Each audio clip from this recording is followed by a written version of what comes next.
Ang natin for today is relleno bangus. Since alam naman natin kung gaano kahirap magluto ng rellenong bangus, naisipan ko na lang bumili sa grocery. Ito nga ang napili ko, ang Sarangani B rellenong bangus. Tingnan natin mga sis ha kung masarap siya. So meron siyang dalawang way para lutuin siya. Pwede nyo siyang i-deep fry or i-fry lang iprito, o kaya pwede nyo siyang i-microwave. So, ayan nga yung ginagawa namin. I-fry na lang namin. Pero sabi kasi sa instruction, lagyan daw natin ng harina para at least hindi dumikit sa kawali. Ayan, naglagay lang kami ng konti para at least hindi sayang.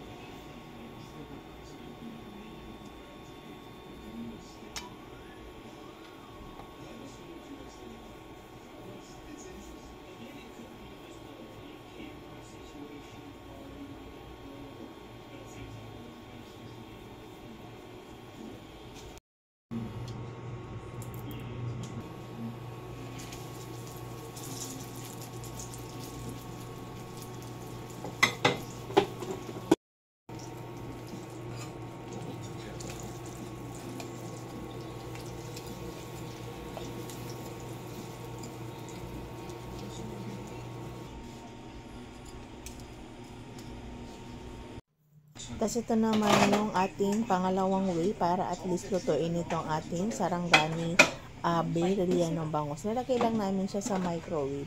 Ando naman sa instruction mga sis kung ano yung isiset natin time. Pero based kasi dito sa microwave natin, sinet na lang namin siya ng 3 minutes.